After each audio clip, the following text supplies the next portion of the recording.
अपने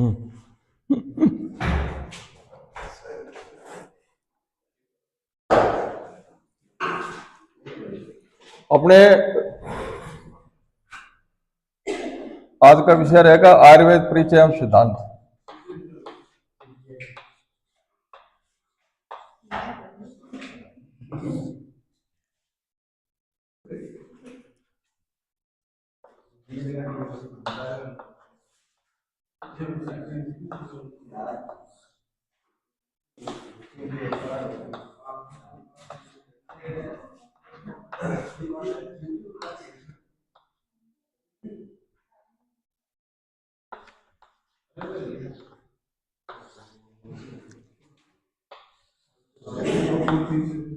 आयुर्वेद परिचय एवं सिद्धांत में अपन दोबारा रिवीजन कर रहे हैं।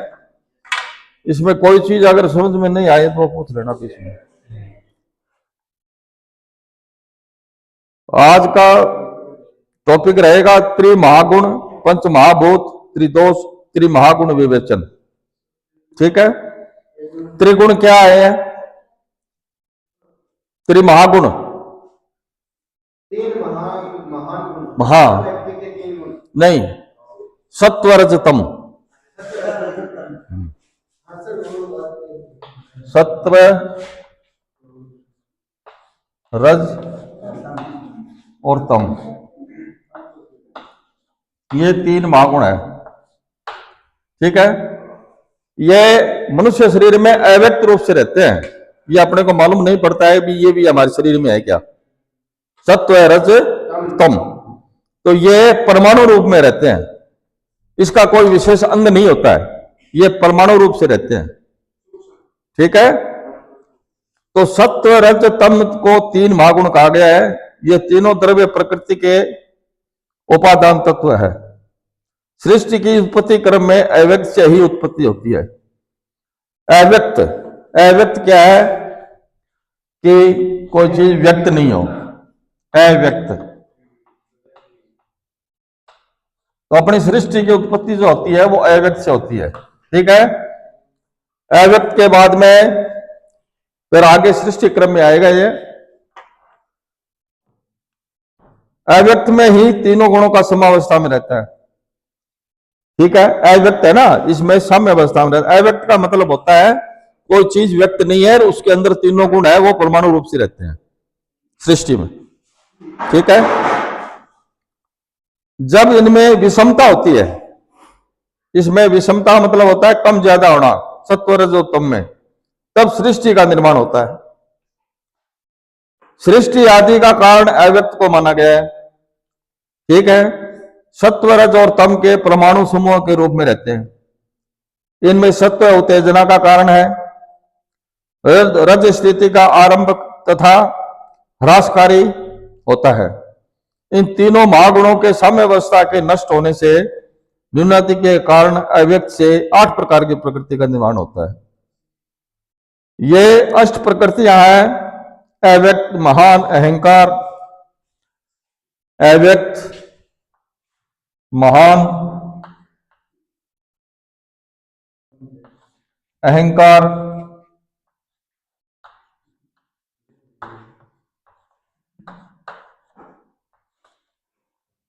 ठीक है।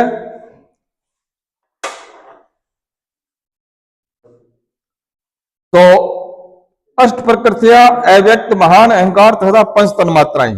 पंच तन्मात्राएं कौन सी है?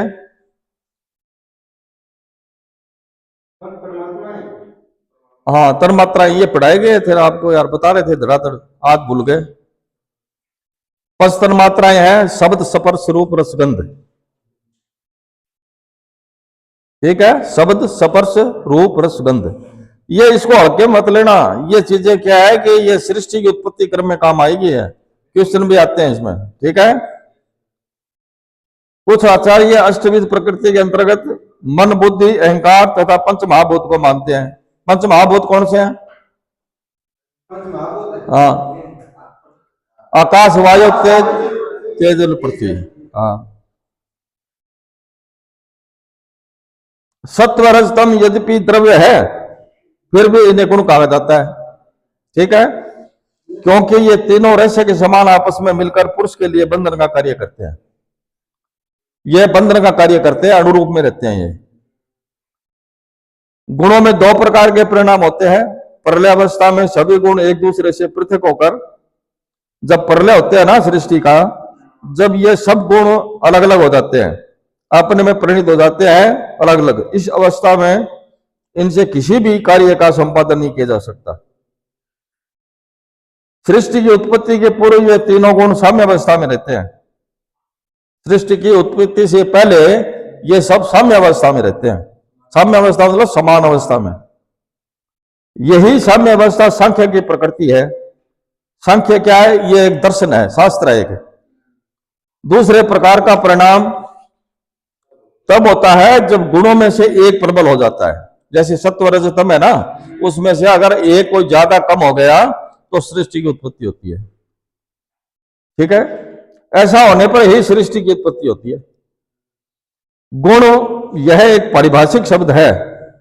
सत्व रज तम इन नाम से तीन गुण हैं। ये तीनों गुण शरीर में अविनाशी देहधारी पुरुष को बांध देते हैं। अपना शरीर है वो सत्व रज तम से बंधा हुआ है, परमाणु रूप से अपने को दिखाई नहीं देता है। ठीक है, सत्व रज तम। इनमें सत्व गुण निर्मल स्वरूप से, सत्व किसको कहते हैं?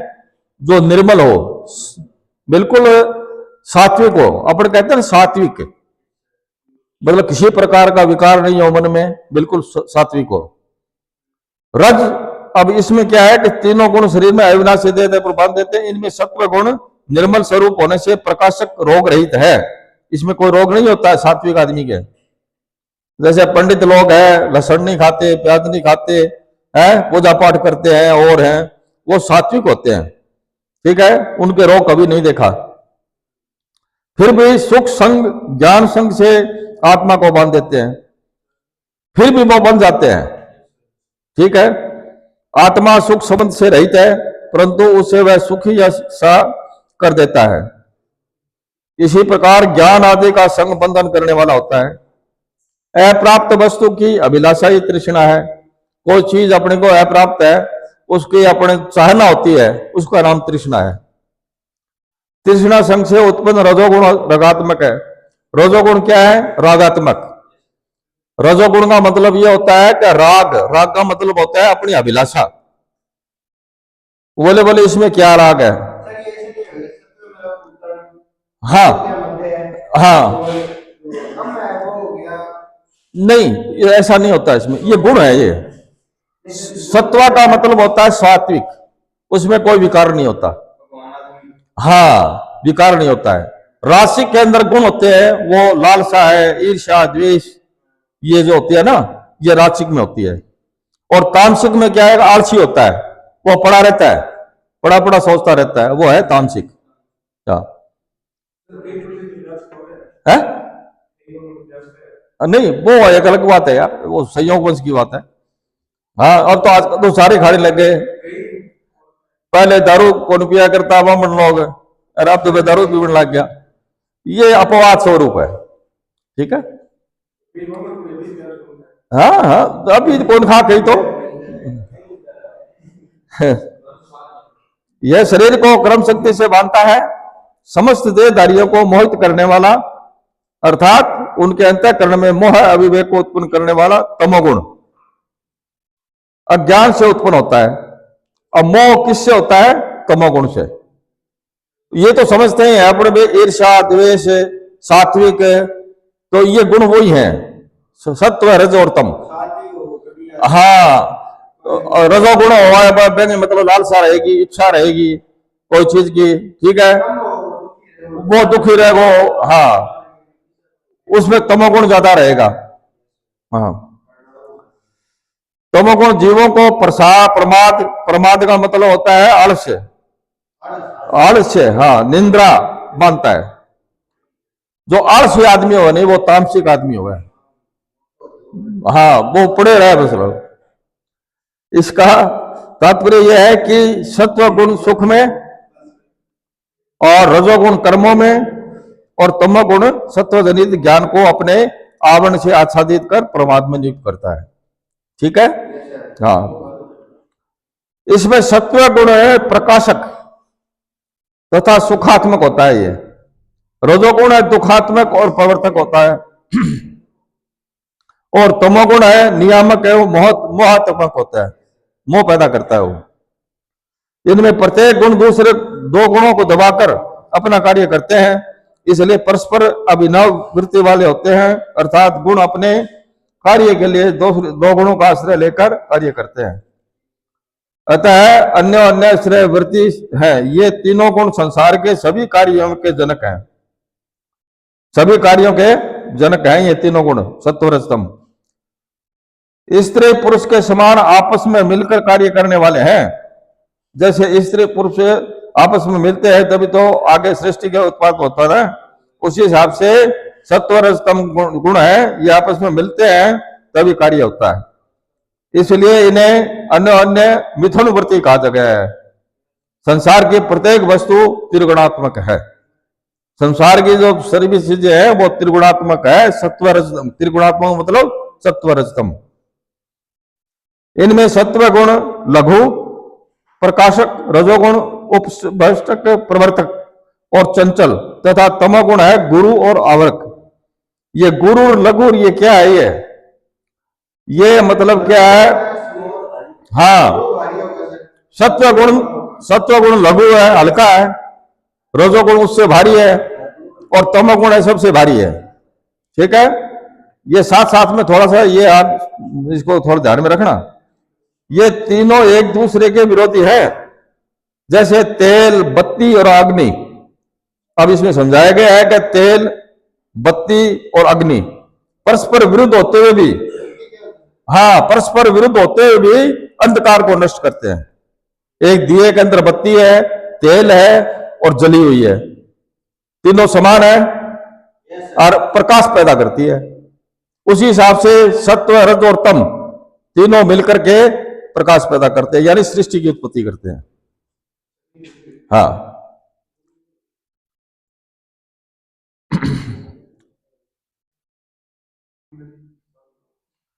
सत्वादि द्रव्य नय की वैशेषिक मत के गुण, क्योंकि ये संयोग विभाग युक्त है, गुण संयोग विभाग से रहित होते हैं। लघुत्व, गुरुत्व, चलत्व आदि वो सत्वरजतम वाली बात है। धर्म होने से भी सात्विक द्रव्य है। इनमें सांख्य शास्त्र एवं श्रुति आदि ने गुण इसलिए कहा गया है कि ये पुरुष के उपकरण यानी बंधन के साधन है। इससे बंधा हुआ है आदमी, सत्वर अलग नहीं हो सकता सत्वरज गुण से। आर्य शास्त्र में रज तथा तम को मानस दोष माना गया है। जो रज और तम युक्त होगा ना वो मानसिक रोगी होगा, क्योंकि मानसिक रोगी उत्पत्ति उन्हीं दोषों से होती है, राजसिक और तामसिक। हाँ, वायु, पित्त एवं कफ शारीरिक दोष कहे गए हैं। अब दोष कितने हैं? अपने आयुर्वेद में 3 दोष बताए हैं, वात, पित्त और कफ। याद रखना, यही काम आएंगे आगे आपके। वात, पित्त और कफ। मानस दोष रज और तम ही कहा गया है। एक शब्द चक्रपाणी ने कहा है, एवं शब्द के लिखने से सत्व का अदो सत्व सिद्ध होता है, अतः सत्व गुण सर्वथा शुद्ध व विकार रहित होता है। सत्व गुण जो है वो बिल्कुल शुद्ध एवं विकार रहित होता है, विकार नहीं होता उसमें।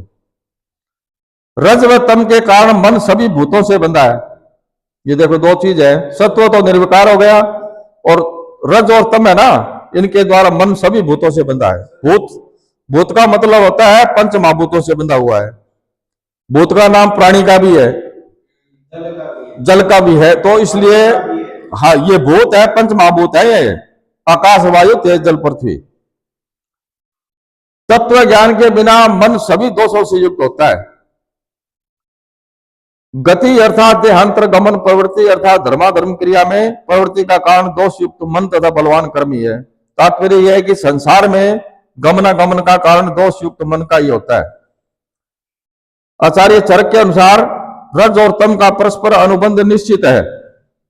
यह निश्चित है, रज रहित तम प्रवृत्त नहीं होता। पंच महाभूत क्या है अभी बताया, अभी आपको पंच महाभूत आकाश वायु तेज जल पृथ्वी, ये पंच महाभूत होते हैं।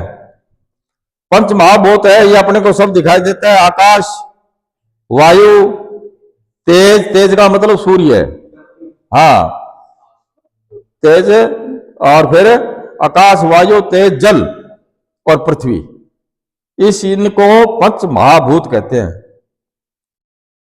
अच्छा, वो पहले बताए थे ना तन मात्रा, पंच तन मात्रा, शब्द स्पर्श रूप रस गंध, ये तन मात्राएं हैं, ये पंच महाभूत में होती है। आकाश में शब्द, वायु में स्पर्श, स्पर्श का मतलब छूना, ठीक है, आकाश वायु तेज, तेज में अग्नि, जल रस, रस जल में रस, और पृथ्वी के अंदर क्या होगा, गंध। पृथ्वी की गंध कभी सूंघा है क्या आपने? कब कब सूंघा है बताओ? पृथ्वी में गंध होती है,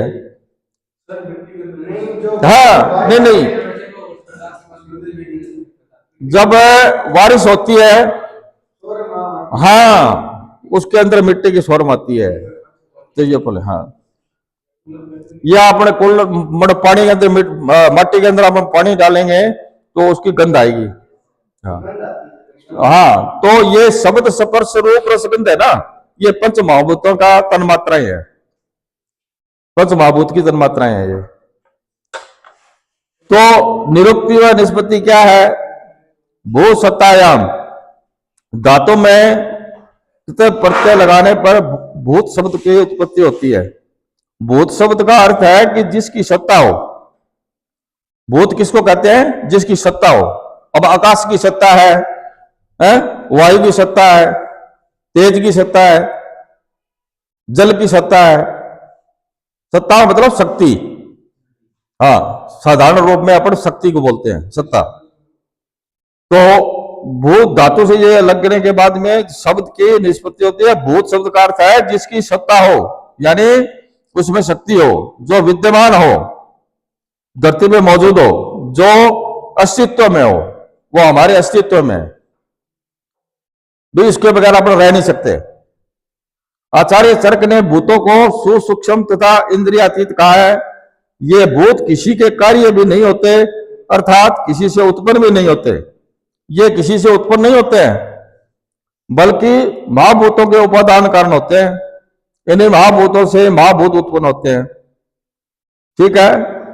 तेजस, राजस व भूत आदि तामस के सहयोग से पंचतन मात्राओं की उत्पत्ति होती है, तथा पंचतन मात्राओं से पंच महाभूतों की उत्पत्ति होती है।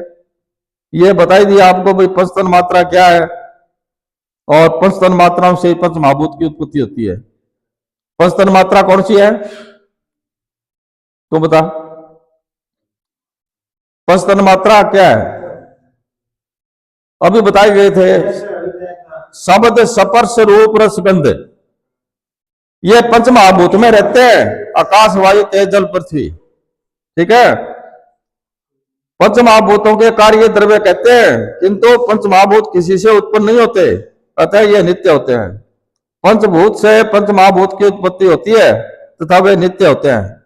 ये हमेशा नित्य रहते हैं, खत्म नहीं होते। आकाश वायु तेज जल पृथ्वी, पंच महाभूत से पंच महाभूत की उत्पत्ति होती है, अतः पंचभूत कारण द्रव्य है।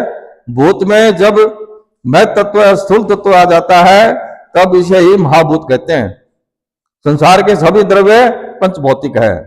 संसार में जितना भी अपने को द्रव्य दिखाई दे रहे हैं उसमें पंच महाभौतिक है।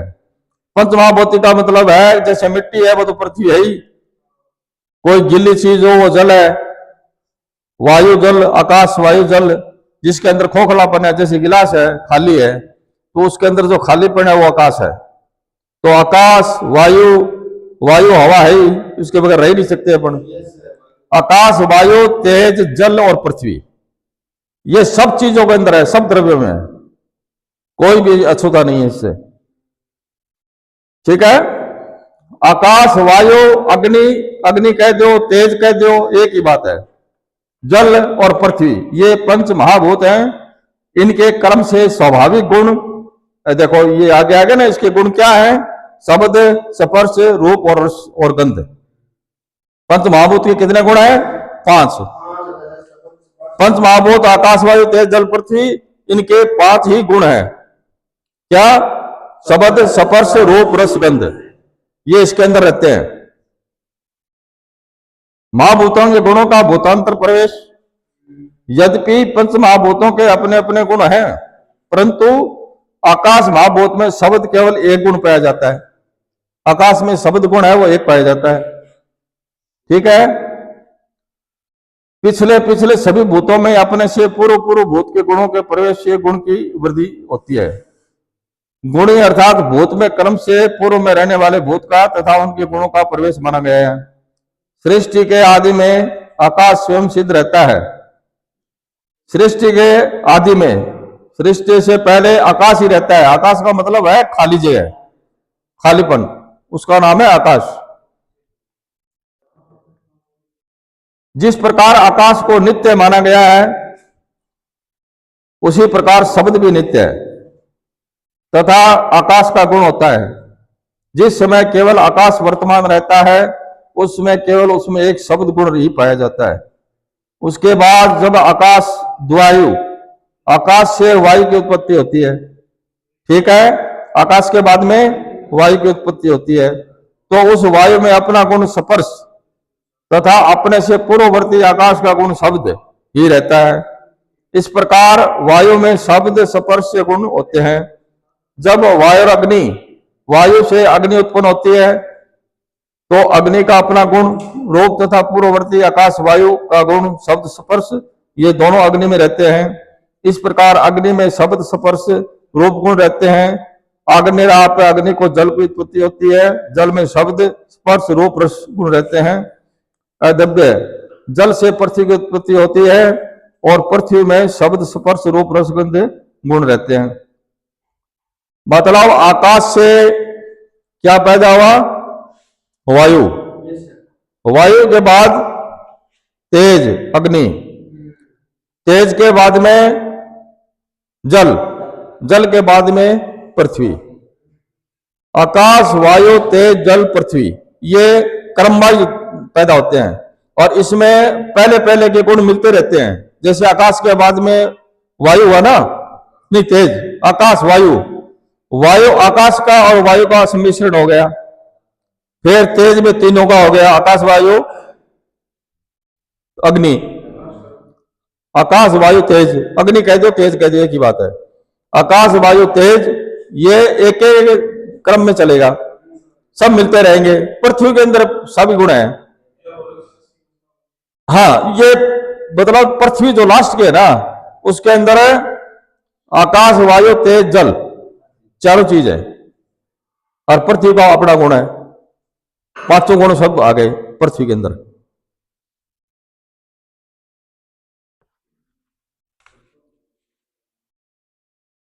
महाभूतों की उत्पत्ति प्रकृति का पुरुष से संपर्क होता है, तो उससे सर्वप्रथम महत तत्व है।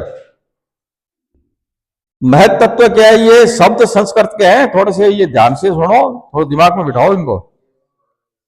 महान की उत्पत्ति होती है, तदंतर महत तत्व से अहंकार की उत्पत्ति होती है, क्योंकि प्रकृति त्रिगुणात्मक होती है। ये लिख रखा नहीं है? सत्वरजतम अव्यक्त महान अहंकार, ठीक है। तो इसके बाद में फिर सत्वरजतम, ये पंच महाभूत, ये फिर उसके बाद में इंद्रियां,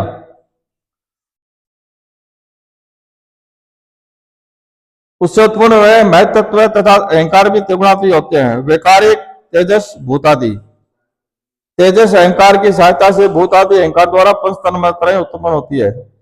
तन मात्राओं से पंच महाभूतों की उत्पत्ति होती है। भूतादि अहंकार से ही पंच महाभूतों की उत्पत्ति होती है, इसलिए इनकी संज्ञा भूत हुई। आचार्य सुश्रुत के अनुसार आकाश सत्व बहुल, वायु रजो बहुल, अग्नि सत्व और रजो बहुल, जल सत्व और रजो तमो बहुल और पृथ्वी तमो बहुल। पंच महाभूतों द्वारा त्रिदोष उत्पत्ति में महाभूतों के अपने अलग अलग लक्षण होते हैं। अलग अलग लक्षण कौन से हैं? पृथ्वी, जल, वायु, तेज व आकाश का यथाक्रम। अब इसमें ये क्या है? लक्षण है ये, खरत्व है। पृथ्वी का लक्षण क्या है? खरत्व है, यानी खरदरा। जल का मतलब द्रवत्व है, लिक्विड। वायु का मतलब होता है चलत्व है, भाई ये चलती हुई दिखाई देती है हवा, वैसे दिखाई नहीं देती। हाँ, उष्णत्व का मतलब होता है भाई ये गर्मी है, तेज का। और आकाश का क्या है? अस्पर्शत्व लक्षण, आकाश को छू नहीं सकते। आकाश का स्पर्श न होने से उसका प्रतिघात नहीं हो सकता। प्रतिघात उसी का होता है जिसका स्पर्श होता है। अतः अप्रतिघात आकाश का लक्षण कहा गया है। अप्रतिघात आकाश का लक्षण है ये, इसको छू नहीं सकते आकाश को। महाभूतों के गुण के संबंध में आचार्य सुश्रुत ने आचार्य चरक का ही अनुसरण किया है। उनके अनुसार आकाश, वायु, अग्नि, जल, पृथ्वी में यथाक्रम उत्तरोत्तर बढ़ते हुए शब्द, स्पर्श, रूप, रस, गंध, अर्थात प्रथम भूत में एक, दूसरे में दो, तीसरे में तीन। ये देखो, ये बताया ना, आकाश, वायु, तेज, जल, पृथ्वी। तो इसमें एक भूत में एक, दूसरे में दो, तीसरे में तीन, चौथे में चार और पांचवें में पांचों गुण होते हैं। शब्द, स्पर्श, रूप, रस, गंध।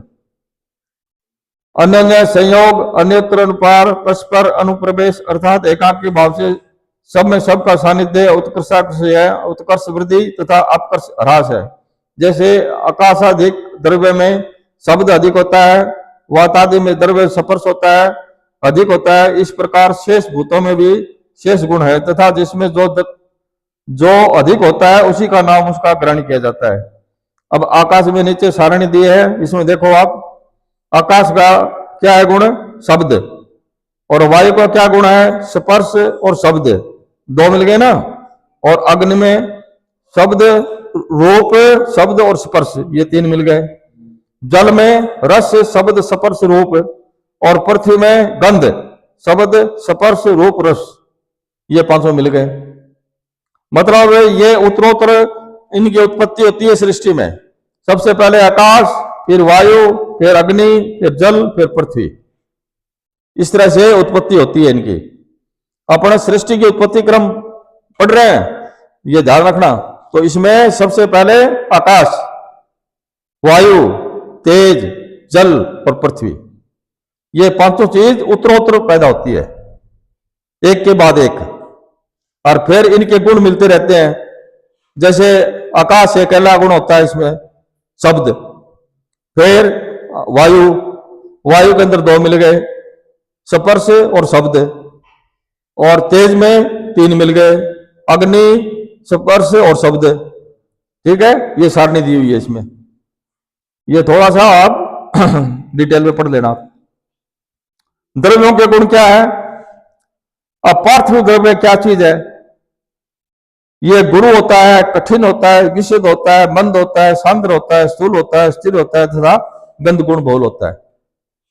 ये है पार्थिव द्रव्य। और शरीर में कर्म क्या करते हैं? उपचय, धातु की वृद्धि करना, गौरव, संघात, काठिन्य, तैसेतरी है। आप्य, पार्थिव आप्य का मतलब होता है जल। आप्य जल का ही नाम है ये। द्रव, स्निग्ध, शीत, गुरु, मंद, सांद्र, सर, मृदु, पिछिल और रस गुण पहुंचा है। ये क्या है कि इसके गुण है? आकाश के क्या गुण है, जल के क्या गुण है, अग्नि के क्या गुण है और वायु के क्या गुण है, ये इसके अंदर सारणी में दिए हुए हैं। ठीक है। और शरीर में क्या काम करते हैं ये दिए हुए हैं भाई। जैसे मान लो लास्ट में है वायु वे द्रव्य, ये रुक्ष होता है, सूक्ष्म होता है, लघु, विशद, विकासी, व्यायी, स्थित और खर। और शरीर में क्या काम करेगा?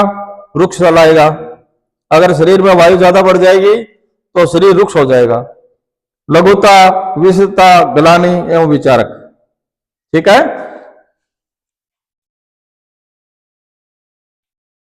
अब इसके बाद में आता है नाभस।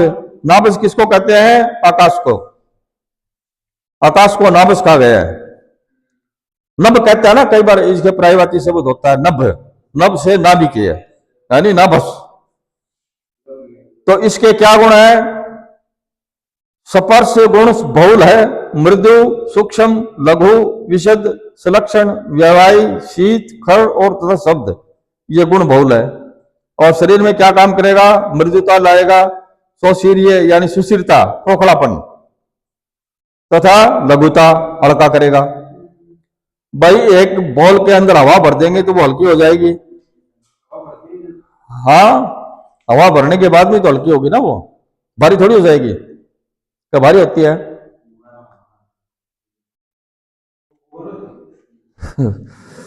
महाभूतों का आयुर्वेद में महत्व क्या है? अब इसमें भाई महाभूत है, आप पढ़ लिया, इसके आयुर्वेद में क्या महत्व है? आयुर्वेद आप जानते हैं, आयुर्वेद क्या है? आयु का ज्ञान, आयुर्वेद आयु का शास्त्र, जिसमें आयु का ज्ञान हो उसको आयुर्वेद कहते हैं।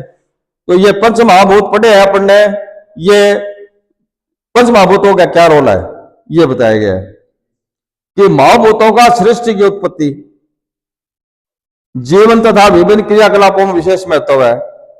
त्रिदोष एवं महाभूत दोष निर्माण में वायु अग्नि जल अधिक कार्य कर सकते हैं। ये त्रिदोष पैदा होते हैं इससे, ये जो पंच महाभूत है ना, इससे त्रिदोष पैदा होंगे। कौन कौन से त्रिदोष कौन से बताए हैं? वात पित्त कफ, वात पित्त कफ त्रिदोष हो गए। तो ये आयुर्वेद में महत्व हो गया इसका। आयुर्वेद के अंदर मुख्य रूप से वात पित्त कफ ही है। तो पंच महाभूतों का क्या रोल है ये बताया इसमें। देह प्रकृति पंच महाभूत। अब आगे अपन पढ़ेंगे तो ये अपना शरीर है, ये पंच महाभूतों से बना है। कैसे बना है बताओ? अपना जो शरीर है ये पंच महाभूतों से बना है। हाँ हाँ, बिल्कुल सही है, ठीक है, समझ में आ गए ना? ये पंच महाभूत क्यों काम आ रहे हैं आयुर्वेद में। हाँ, आकाश का मतलब शरीर के अंदर जो खोखलापन है, जो खाली स्थान है शरीर के अंदर, वो आकाश हो गया। अग्नि है, अपनी जठराग्नि कह दो, कहीं पचाने वाली चीज है, वो अग्नि हो गई। आकाश वायु, वायु क्या है कि शरीर के अंदर जो भी चीज चल रही है, हाँ, श्वसन क्रिया है, अपना ब्लड चल रहा है, जो भी चीज हो रही है, जैसे पुरुष मूत्र आदि करते हैं, वायु के कारण नहीं हो सकता। हाँ, तेज आकाश, वायु, तेज, जल, जल हो ही गया। शरीर के अंदर जो नमी है, अपनी चिकनापन है, ये जल से है। आकाश, वायु, तेज, जल और पृथ्वी, जो अपना भारीपन है वो पृथ्वी का है, गुरु। तो ये अपने आयुर्वेद में पंच महाभूत का हो गया ना रोल, कभी ये अपने पंच महाभूत का रोल हो गया।